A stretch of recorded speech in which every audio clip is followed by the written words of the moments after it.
السلام علیکم ورحمۃ اللہ وبرکاتہ۔ معزز ناظرین و سامعین، آسان عربی اور قرآنی گرامر کورس میں ہم آپ کو خوش آمدید کہتے ہیں۔ رمضان المبارک میں کچھ رمضان کی مصروفیت رہی اور کچھ دورہ قرآن کی مصروفیت کی وجہ سے گرامر کی ویڈیو ریکارڈ نہ ہو سکی اور ایک لمبا اس میں انقطاع آ گیا۔ اس کے لیے میں آپ سب سے معذرت خواہ ہوں۔ آپ کے مسلسل میسیجز اور ای میلز مجھے موصول ہوتی رہی، تو انشاءاللہ اب ہم دوبارہ سے جہاں سے ہم نے چھوڑا تھا وہیں سے سٹارٹ کر رہے ہیں۔ تو آسان عربی اور قرآنی گرامر کورس میں ہم بنیادی طور پر اس گرامر کو فوکس کر رہے ہیں کہ جس گرامر کو پڑھنے سے قرآن مجید کا سمجھنا ہمارے لیے آسان ہو جائے۔ تو ابھی تک ہم نے جو چیزیں پڑھ لی ہیں وہ یہ ہیں کہ کوئی بھی لفظ، کوئی بھی ناؤن، اسم جب جملے کے اندر استعمال ہوتا ہے، قرآن مجید میں استعمال ہوتا ہے، تو اس کو ہم نے کس طرح اسٹڈی کرنا ہے، کن پہلوؤں سے اس کو دیکھنا ہے تاکہ ہم اس کا صحیح ترجمہ کر سکیں۔ تو سب سے پہلے ہم اس کو دیکھتے ہیں اس کی حالت کیا ہے، یعنی کہ وہ رفعی، نصبی یا جری کس حالت میں ہے۔ پھر اس کے بعد اس کی جنس کیا ہے، یعنی وہ مذکر ہے یا مؤنث ہے، اور پھر اس کا عدد کیا ہے، یعنی وہ واحد ہے، تثنیہ ہے، جمع ہے۔ تو ان تینوں اعتبارات سے ہم اس کو اسٹڈی کریں گے اور یہ چیزیں ہم پڑھ چکے ہیں، سیکھ چکے ہیں۔ اور آج ہم چوتھی جو چیز ہے جو کسی بھی اسم اور نون کے حوالے سے جاننا ضروری ہے، وہ ہے کہ اس کی وسعت کیا ہے، اس کی کائنڈ کیا ہے۔ تو وسعت کے اعتبار سے کوئی بھی اسم یا نون دو طرح کا ہو سکتا ہے۔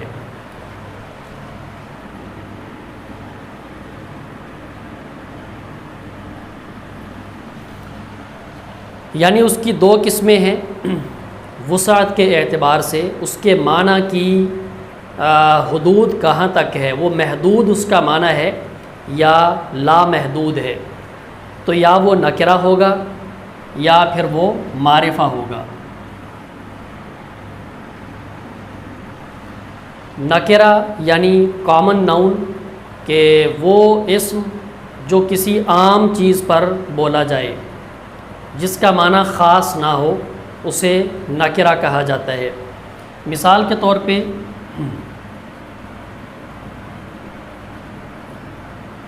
رجل، اس کا معنی ہے کوئی آدمی، کوئی آدمی۔ تو یہ ایک عام لفظ ہے، کوئی بھی شخص، کوئی بھی آدمی مراد ہو سکتا ہے۔ اردو زبان میں جو نکرہ ہوتا ہے اس کی پہچان کے لیے کچھ الفاظ ہیں۔ مثال کے طور پہ جب ترجمہ کیا جاتا ہے تو اس میں کوئی کا لفظ آتا ہے، یا ایک آدمی یا کوئی آدمی، کچھ، بعض، اس طرح کے الفاظ کے ساتھ نکرہ لفظ کا ترجمہ کیا جاتا ہے۔ تو یہ اردو میں اس کی پہچان ہے۔ البتہ عربی زبان میں اس کی پہچان کا ایک آسان سا طریقہ یہ ہے کہ جو بھی نکرہ ہوتا ہے اس کے آخر پہ عام طور پہ تنوین آتی ہے، یعنی کہ دو پیش، دو زبر یا دو زیر آتی ہے۔ جیسا کہ آپ یہاں پر دیکھ رہے ہیں رجل، اس کے آخر پہ تنوین ہے، یعنی کہ دو پیش ہیں۔ تو یہ ایک علامت ہے عربی زبان میں نکرہ لفظ کو پہچاننے کی۔ تو ہم اس کا ترجمہ کیا کریں گے پھر؟ کوئی آدمی یا ایک آدمی۔ تو البتہ بعض اوقات کسی معرفہ کے آخر میں بھی تنوین آ جاتی ہے، اس کو ہم ابھی ڈسکس کرتے ہیں معرفہ میں جا کر۔ تو یہ نکرہ ہو سکتا ہے، یعنی کہ عام لفظ ہو سکتا ہے، اس کا معنی عام ہو سکتا ہے۔ دوسری قسم ہے وسعت کے اعتبار سے معرفہ۔ تو معرفہ ہوتا ہے پراپر ناؤن، یعنی کہ وہ ناؤن جو کسی خاص چیز کے لیے بولا جائے، کسی خاص آدمی کا نام ہو سکتا ہے، کسی خاص ملک کا نام ہو سکتا ہے، کسی خاص شہر کا نام ہو سکتا ہے، یعنی کہ جہاں پر خاص کر دیا جائے گا اسے بولا جائے گا کہ یہ پراپر ناؤن ہے، یعنی کہ یہ اسم معرفہ ہے۔ مثال کے طور پہ زید،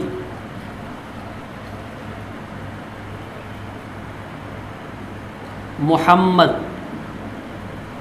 اب یہ زید یہ بھی نام ہے، محمد یہ بھی نام ہے، تو یہ ایک خاص یعنی کہ پرسن کا نام ہو سکتا ہے محمد اور زید، تو لہٰذا یہ کیا ہیں؟ معرفہ ہیں۔ اب دیکھیں یہاں پر تنوین بھی آ رہی ہے، اس کے باوجود بھی یہ کیا ہیں؟ معرفہ ہیں۔ ابھی میں نے آپ کو بتایا تھا کہ تنوین علامت ہے نکرہ کی عام طور پہ، وہاں پر میں نے یہ لفظ بولا تھا عام طور پہ، لیکن اس سے ایک استثناء ہے، ایکسیپشن کیا ہے کہ جب کسی کا نام ہوتا ہے۔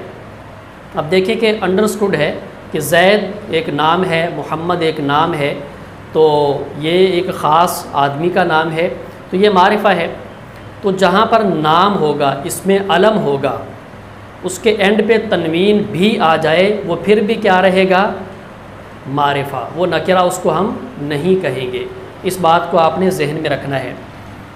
اسی طرح دیکھیں کہ پاکستان، تو یہ بھی ایک ملک کا نام ہے، لاہور ایک شہر کا نام ہے، اسلام آباد، ٹھیک ہے۔ تو جہاں جہاں پر خاص کرتے جائیں گے وہ پراپر ناؤن کہلائیں گے، یعنی کہ وہ اس میں معرفہ میں اس کو ہم شامل کریں گے۔ تاہم عربی گرامر میں اس میں معرفہ کی کچھ اقسام ہیں، تو یہاں پر ہم 5 اس کی اقسام ڈسکس کر سکتے ہیں۔ پہلی قسم ہے، اس کو بولتے ہیں علم۔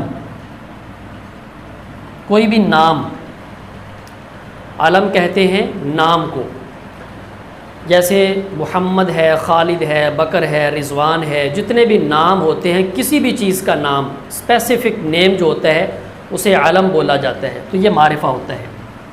دوسرے نمبر پہ ہے ضمیر، یعنی کہ جو پروناؤن ہے، جیسے اردو زبان میں وہ، جیسے ہم بولتے ہیں اردو زبان میں کہ حامد کالج سے آیا اور وہ بہت خوش تھا، حامد کالج سے آیا اور وہ، تو یہاں پر ہم وہ کا لفظ یعنی کہ ضمیر استعمال کر رہے ہیں، تو یہ بھی کیا ہے؟ معرفہ ہے۔ عربی زبان میں جیسے ہوا، ہم، انتا، انتم، جو ضمیریں ہیں وہ ساری کی ساری کیا کہلائیں گی؟ معرفہ، یعنی کہ پراپر ناؤن۔ تیسرے نمبر پہ ہے اس میں اشارہ،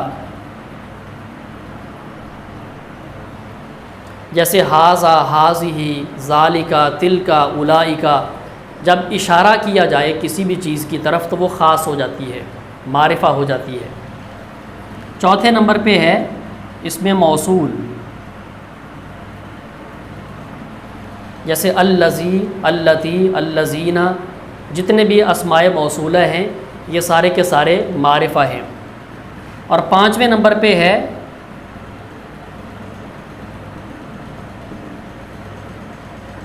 معرف باللام، اس کو ایسے ہی لکھا اور پڑھا جاتا ہے معرف باللام، یعنی وہ لفظ یا وہ ناؤن جو الف لام کے ساتھ معرفہ بنا لیا گیا ہو، یعنی کسی لفظ کے شروع میں الف لام داخل کر دیا گیا اور وہ معرفہ بن گیا، اس کو بولتے ہیں معرف باللام۔ اور در حقیقت کسی بھی نکرہ اسم کو معرفہ بنانا ہو تو اس کا طریقہ کیا ہوتا ہے؟ سمپل طریقہ یہی ہے کہ اس کے شروع میں الف لام کا اضافہ کر دیں اور آخر سے تنوین ختم کر دیں تو وہ معرفہ بن جاتا ہے۔ جیسے ابھی یہ لکھا تھا آپ کے سامنے رجل، تو رجل سے ہم کر دیں گے الرجل۔ اب یہاں پر ترجمہ ہم کریں گے آدمی، کوئی آدمی نہیں، آدمی یعنی کہ خاص آدمی۔ اسی طرح کتاب ان سے الکتاب، تو یہاں پر الکتاب سے مراد کوئی عام کتاب نہیں بلکہ خاص کتاب ہے۔ جیسے قرآن پاک میں آتا ہے نا کہ ذالک الکتاب لا ریب فیہ، تو وہاں پر الکتاب سے مراد کوئی عام کتاب نہیں ہے، خاص کتاب یعنی قرآن مجید مراد ہے۔ تو اس کو بولتے ہیں معرف باللام۔ تو معرفہ کی گویا کہ 5 قسمیں ہیں، قسمیں اور بھی ہیں، وہ ہم انشاءاللہ آگے جیسے بڑھتے جائیں گے تو وہ بھی ہمارے سامنے آتی جائیں گی۔ ان میں سے کوئی بھی چیز آپ کے سامنے آ جائے تو اسے کیا کہا جائے گا؟ یہ معرفہ ہے۔ اور جو معرفہ نہیں ہوگا وہ کیا ہوگا؟ نکرہ ہوگا۔ سمپل سی بات ہے۔ اب ہم آتے ہیں کہ جب ہم نے کسی بھی اسم کو نکرہ سے معرفہ بنانا ہے تو کیا کرنا ہے؟ مثلا کتاب، کوئی کتاب، اس کا ترجمہ ہے کوئی کتاب۔ اس کو معرفہ بنانے کا طریقہ کیا ہے؟ شروع میں الف لام کا اضافہ اور آخر سے تنوین کا خاتمہ، یعنی کہ 2 پیش کی بجائے 1 پیش، 2 زبر کی بجائے 1 زبر اور 2 زیر کی بجائے 1 زیر۔ جیسے یہ بن جائے گا الکتاب، کتاب یعنی خاص کتاب۔ جیسے انگلش میں ناکرہ کو معرفہ بنانا ہو تو کیا کرتے ہیں؟ شروع میں دی کا اضافہ کرتے ہیں، دی کا اضافہ، جیسے بک کوئی کتاب اور دی بک خاص کتاب۔ تو آپ یہی سمجھیں کہ جو الف لام ہے نا یہ دی کا کام کرتا ہے، تو کتاب بک اور الکتاب دی بک یہ خاص ہو گئی ہے۔ اس طرح آپ الفاظ لکھتے جائیں جو نکرہ ہیں تو ان کو معرفہ بنانے کا طریقہ یہی ہے، اور اس میں آپ نے اس چیز کا بہت خیال کرنا ہے۔ یہ دیکھیں تو الف لام اور تنوین دونوں ایک لفظ پر جمع کبھی نہیں ہو سکتے، پہلی بات یہ ہے۔ دوسری بات آپ نے یہ ذہن میں رکھنی ہے کہ جب بھی آپ نے کسی بھی نون کے اوپر شروع میں الف اور لام کا اضافہ کرنا ہے، اب جیسے ایک لفظ ہے قمرن، اس کا معنی ہے چاند، اس کو معرفہ کیسے بنائیں گے؟ القمر۔ اسی طرح شمس، سورج، اس کو معرفہ کیسے بنائیں گے؟ الشمس۔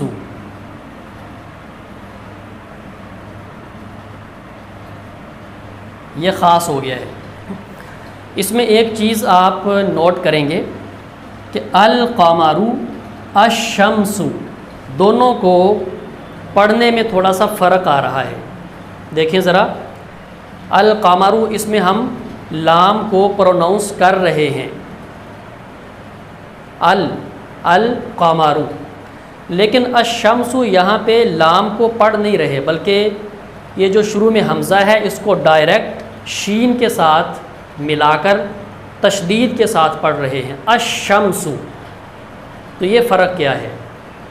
یہ فرق ہے کہ بعض حروف ایسے ہیں کہ جن میں لام پڑھا جاتا ہے، اور بعض حروف ایسے ہیں کہ جن میں لام سائلنٹ ہوتا ہے اور ہم حمزہ کو ڈائریکٹ اس کے بعد والے لفظ کے ساتھ ملا کر شد کے ساتھ پڑھتے ہیں۔ تو جن حروف میں لام کو پروناؤنس کیا جاتا ہے انہیں کہا جاتا ہے حروف قمریہ، اور جن میں لام سائلنٹ ہوتا ہے اور حمزہ کو آگے ملا کر پڑھتے ہیں انہیں کہا جاتا ہے حروف شمسیہ۔ تو یہ آپ کی اسکرین پر حروف قمریہ اور حروف شمسیہ دونوں شو ہو رہے ہیں، آپ یہاں سے ان کو یاد کریں، اور جو حروف قمریہ ہیں وہاں پہ لام کے ساتھ پڑھیں گے، اور جو حروف شمسیہ ہے وہاں پر آپ حمزہ کو ڈائریکٹ ملا کر شد کے ساتھ پڑھیں گے۔ تو یہ بھی بات آپ نے ذہن میں رکھنی ہے۔ تو اب ہم آتے ہیں پریکٹس کی طرف، ایکسرسائز کی طرف۔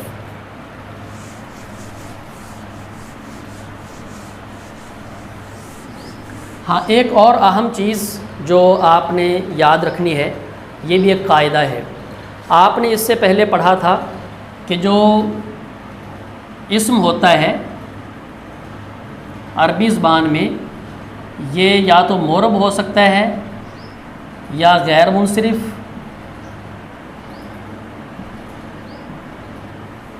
یا مبنی، تین اس کی صورتیں ہو سکتی ہیں، معرب، غیر منصرف اور مبنی۔ اور آپ نے یہ پڑھ لیا تھا کہ معرب کے آخر میں تینوں حالتیں الگ الگ ہوتی ہیں، زیدن، زیدن، زیدن، تینوں حالتیں الگ الگ۔ غیر منصرف میں آپ نے یہ پڑھا تھا کہ اس کی دو حالتیں ایک جیسی ہوتی ہیں، یعنی اس کی نصبی اور جری حالت زبر کے ساتھ آتی ہے۔ اس کی مثال میں یہاں پر لکھتا ہوں، مساجدو،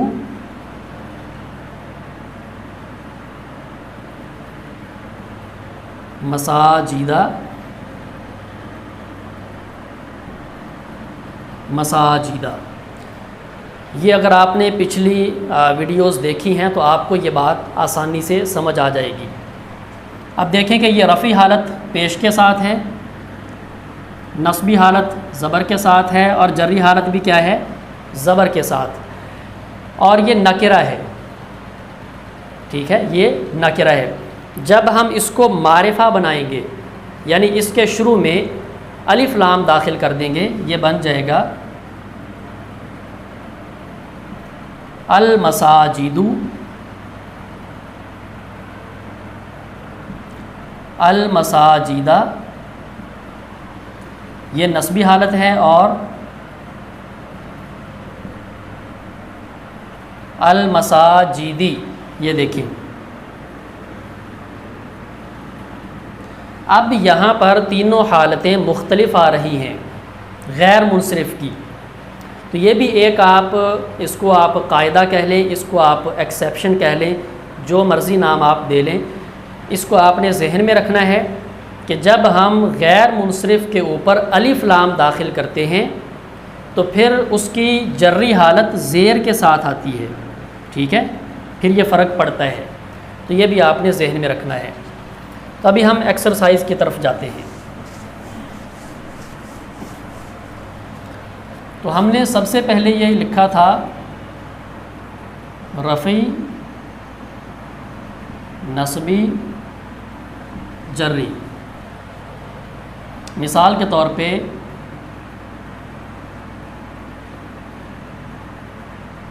مسلمن، یہ رفعی حالت ہے، مسلمن، یہ نصبی حالت ہے، اور یہ جری حالت ہے۔ اس کا تثنیہ بھی آپ نے پڑھ لیا تھا، مسلمانی، رفعی حالت ہے، مسلمینی، یہ نصبی حالت ہے، اور مسلمینی، یہ اس کی جری حالت ہے۔ پھر اس کی جمع آپ نے بنائی، مسلمون، رفعی حالت ہے، مسلمین، نصبی ہے، اور جری بھی اس کی مسلمین۔ اب یہ دیکھیں کہ یہ واحد مذکر،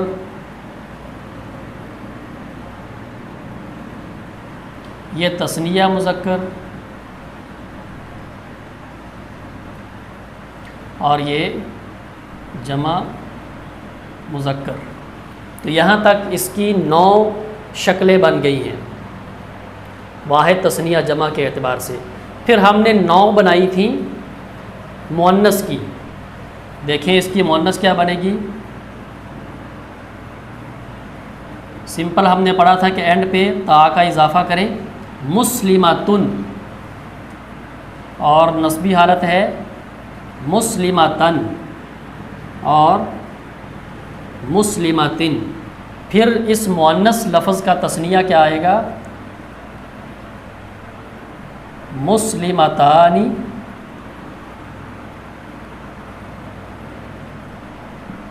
مسلمتین اور مسلمتین، دونوں حالتیں نصبی جری ایک جیسی ہیں۔ پھر اس کی جمع بنائی مسلمات، رفع حالت ہے، مسلمات اور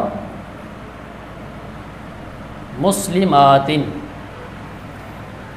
اب یہ دیکھیں کہ یہ واحد مؤنث ہو گیا، یہ تثنیہ مؤنث،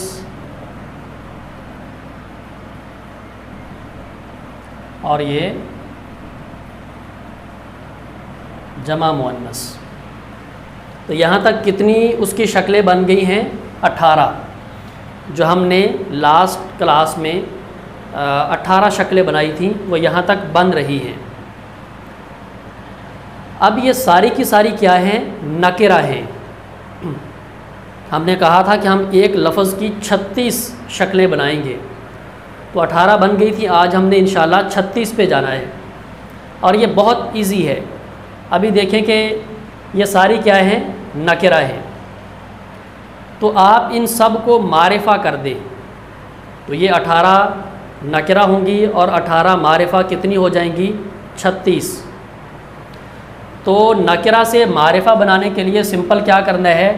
شروع میں الف لام کا اضافہ کرنا ہے، ال کا اضافہ، اور اینڈ سے تنوین کو ختم کر دینا ہے، بس اتنا کام آپ نے کرنا ہے، اور یہ شکلیں کتنی ہو جائیں گی؟ 36۔ مثلا مسلمون سے کیا بن جائے گا؟ المسلم، المسلمہ، المسلمی، المسلمانی، المسلمین، المسلمین، المسلمون، المسلمین، المسلمین، المسلمۃ، المسلمتا، المسلمتی، المسلمتان، المسلمتین، المسلمتین، المسلمات، المسلماتی، المسلماتی۔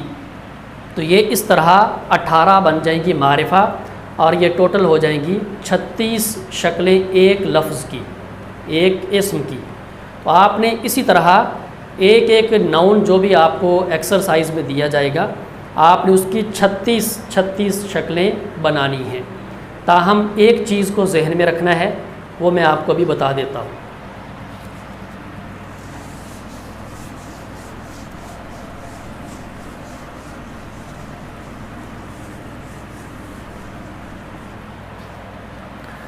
ابھی جیسے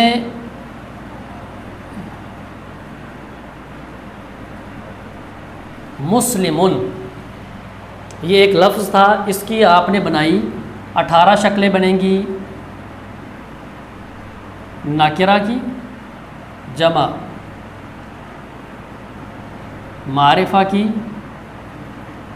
اور یہ ٹوٹل ہو جائیں گی 36 ابھی جو ہم نے بنائی ہے۔ البتہ کچھ الفاظ ایسے ہیں کہ جن کی اتنی شکلیں نہیں بنیں گی، تو جن کی نہیں بنیں گی ان کی ہم نے کم ہی بنانی ہے، ان کے اوپر زبردستی نہیں کرنی۔ مثال کے طور پہ کتاب،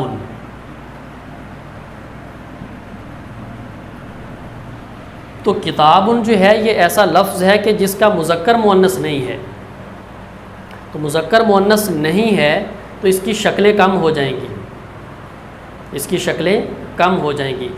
تو آپ دیکھیں کہ ہم نے 18 شکلیں بنائی تھیں مذکر و مؤنث کو ملا کر، تو اگر مؤنث کو نکال دیں تو پیچھے کتنی رہ جائیں گی؟ ٹوٹل 9، یعنی کہ کتاب کا واحد، تثنیہ اور جمع، بس۔ اب چونکہ اس میں مذکر مؤنث والی بات نہیں ہے تو ہم اس کی کیا بنائیں گے؟ 9 شکلیں بنے گی معرفہ، نکرہ، اور 9 بنے گی معرفہ، اور یہ ٹوٹل بن جائیں گی 18۔ تو گویا کہ وہ الفاظ جن کا مذکر مؤنث نہیں ہے، یعنی کہ جو پیئرز کی شکل میں نہیں ہے، بلکہ وہ صرف ایک زبان میں مذکر یا مؤنث ان کو استعمال کیا جاتا ہے، تو وہاں پہ آپ نے 18 شکلیں بنانی ہیں۔ کتاب ہے، قلم ہے، پنکھا ہے، ٹیبل ہے، جو بھی چیزیں جو عام طور پہ ہوتی ہیں جن کا مذکر مؤنث نہیں، سورج ہے، چاند ہے، ستارے ہیں، اس طرح کی جو چیزیں ہیں، ان کی 18 شکلیں بنیں گی۔ اور جن الفاظ کا مؤنث بھی بنے گا ان کی ٹوٹل 36 شکلیں بنے گی، معرفہ اور نکرہ دونوں کو ملا کر۔ تو یہ ہمارا آج کا لیسن ہے معرفہ اور نکرہ کے حوالے سے۔ اس کی ایکسرسائز بھی آپ کو اسکرین پہ شو ہو رہی ہے، آپ اس کو اچھی طرح پڑھیں اور اس میں جو ہدایات آپ کو دی گئی ہیں اس کے مطابق اسے حل کریں۔ ایکسرسائز کو آپ لازماً حل کریں، کیونکہ اگر آپ مشق حل نہیں کریں گے تو پھر آپ کے لیے سمجھنا مشکل ہو جائے گا۔